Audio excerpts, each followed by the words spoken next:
안녕하세요. 혼자 일회의 글쓰는 개엄마입니다. 오늘은 오랜만에 돌아온 홈터뷰 시간인데요. 제 옆에는 저의 사심을 가득 담아서 모신 게스트분 범유진 작가님입니다. 반갑습니다. 안녕하세요. 네, 범유진 작가님을 모시고서 저희 오늘 다양한 이야기 좀 나눠볼 것 같고요. 그러면 저희 바로 시작해 보도록 할게요. 고고고! 그러면 첫 번째 질문 드리도록 할 건데요. 사실 많은 분들이 작가로 살아가기를 꿈꾸지만 데뷔도 힘들고 데뷔 후에 살아남는 것도 사실 좀 힘들잖아요. 근데 작가님 같은 경우에도 한 작품 내시고 그 다음 작품 내시고 계속 작품 활동을 해오고 계신데 그렇게 할 수 있는 원동력, 나만의 노하우 이런 것들이 있으면 어떤 게 있을까요? 이게 말씀하신 대로 등단이나 데뷔를 하고 나서 한동안은 막 일이 들어오진 않잖아요. 일이 들어오진 않으니까 개인적으로 추천을 하는 방법은 자기 나름대로의 마감을 정해놔야 돼요. 아, 마감? 네, 그래서 만약에 그게 내가 진짜 나는 그게 불가능한 인간이다. 나는 자체적으로 마감을 세워봤자 절대 지키지 않는다. 라는 타입인 걸 자기가 먼저 파악을 하잖아요. 이게 실패가 거듭되다 보면. 네네. 근데 그러면은 차라리 이렇게 막 출판사마다 공모전이 있어요. 그리고 요즘은 공모전 진짜 많잖아요. 네, 맞아요. 거기서 자기가 1년 중에 나 여기는 꼭 낸다 라는 거를 한 3-4개를 정하세요. 3-4개를 정해서 거기는 진짜 내 초고가 진짜 초고 진짜 아니다. 이거 완전 죽이다. 라고 해도 그 날짜까지 마감을 해서 거기에 내시기를 추천합니다.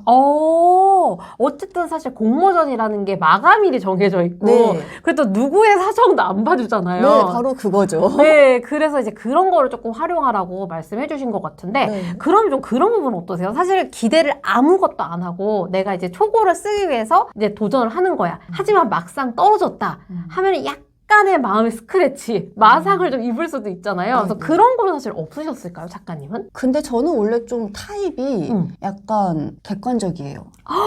오! 객관적인 부분이 좀 있어서 자기 글을 완전히 객관적으로 볼 수는 없는데 진짜 인간적으로 이거는 될 만한 글은 아니다라는 건 솔직히 보여요. 그리고 진짜 근데 내가 봐도 이번 글은 좀 괜찮아라는 건 사실 있잖아요. 네네, 맞아요. 그게 제가 제 객관화가 덜려서 수도 있고 제가 글을 보는 눈이 아직 요것밖에 안 돼서 그런 경우도 있긴 한데 그런 경우에는 냈다가 기대는 하죠.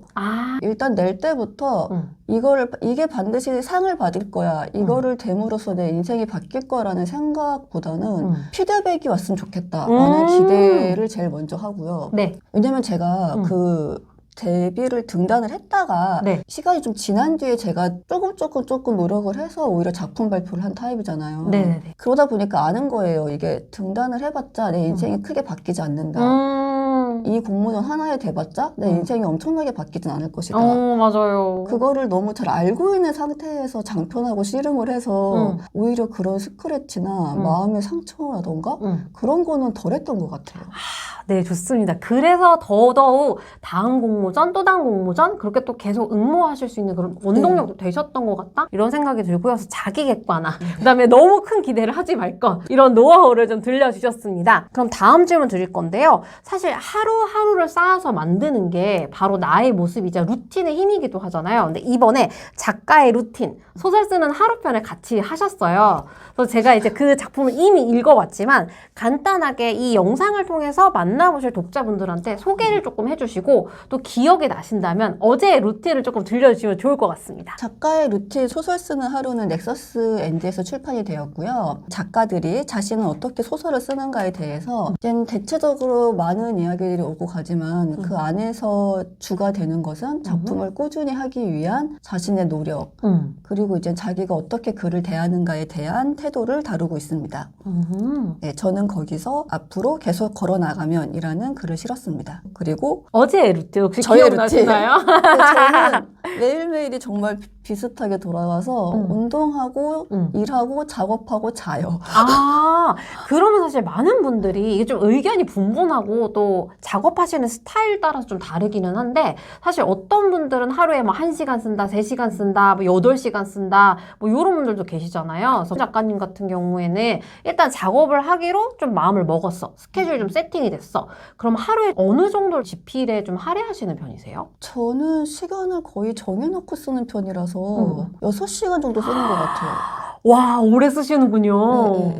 그래서 6시간 정도는 시간을 정해놓고 네. 쓰는 타입이다. 네. 그래서 어떤 분들은 또 글자 수를 정해놓기도 하시고 근데 어. 작가님께서는 시간을 조금 정해놓으셔서 그렇게 하시는 것 같아요. 그러면 아침에 일어나셔서 운동 가셨다가 네, 네. 그다음에 식사하시고 네. 집필하시고 네. 일하러 갔다가 네. 다시 집에 와서 또 집필을 하시고 네.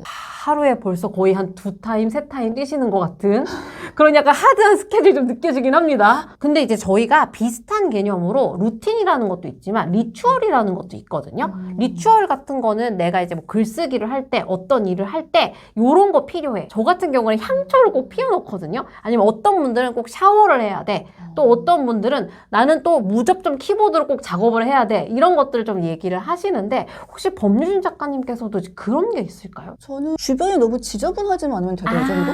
조금 깨끗하게. 네. 근데 그것도 막 엄청 막 반짝반짝해야 된다는 아니고 진짜 인간이 살 수 있는 환경인 거예요. 그죠. 맞아. 걸레만 끓지 않으면 된다. 맞아. 날벌레, 쌀벌레 이런 거 없는 정도의 환경 유지해주면 좋다. 그래서 간단하게 어떻게 작업 환경에서 일하시는지도 좀 들려주셨습니다. 그러면은 저희 또 2부에서 다른 이야기를 가지고 다시 돌아오도록 하겠습니다. 그럼 저희 다시 만나도록 할게요. 제발!